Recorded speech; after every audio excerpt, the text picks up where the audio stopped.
சாம்பாரில் எலி கிடந்த சம்பவத்தின் எதிரொலியாக தற்போது கல்லூரி கேன்டீனுக்கு சீல் வைக்கப்பட்டிருக்கிறது. மேலும் விவரங்களை எமது செய்தியாளர் தாயுமானவன் வழங்க கேட்கலாம்.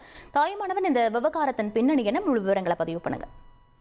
திருக்கோவிலூர்ல செயல்பட்டு வரக்கூடிய கலை மற்றும் அறிவியல் கல்லூரியில நேற்று சாம்பார்ல எலி கிடந்த சம்பவம் மிக அதிர்ச்சிகரமாக மாறியிருந்தது. இந்த நிலையில தான் கேன்டீனை இழுத்து சீல் வைப்பதற்கு தமிழக உணவு பாதுகாப்புத்துறை உத்தரவை வழங்கியிருக்கிறது. கள்ளக்குறிச்சி மாவட்டம் திருக்கோவிலூர்ல சந்தப்பேட்டை பகுதியில திருக்கோவிலூர் கலை மற்றும் அறிவியல் கல்லூரி என்பது செயல்பட்டு வருகிறது. இந்த கல்லூரியில நேற்று பிற்பகல் மாணவர்கள் மதிய உணவு சாப்பிடும் போது சாம்பார்ல எலி கடந்திருந்ததை கண்டு அதிர்ச்சி அடைந்தனர்.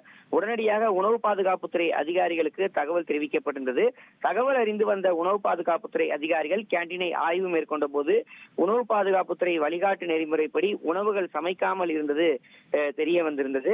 காலையில் டிஃபனுக்கு கொடுக்கப்பட்ட சாம்பாரில் எலி கிடந்துள்ளது. அதே சாம்பாரே பிற்பகல்ல உணவிற்கும் கொடுக்கப்பட்டதாகவும் தகவல்கள் வெளியிடப்பட்டிருந்தது.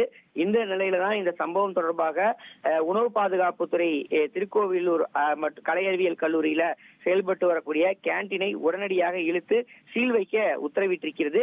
மேலும் உணவு பாதுகாப்புத்துறை வழிகாட்டுதலின்படி செயல்படாத அந்த கேன்டீன் உரிமையாளர் மீது 5000 ரூபாய் அபராதமும் விதிக்கவும் உணவு பாதுகாப்புத்துறை தற்போது உத்தரவை வழங்கியிருக்கிறது.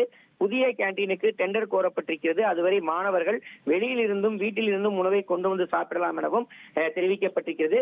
கேன்டீன் செயல்படாது எனவும் உணவு பாதுகாப்புத்துறையின் தரப்பில் தெரிவிக்கப்பட்டிருக்கிறது. விவரங்களுக்கு நன்றி தாயுமானவன்.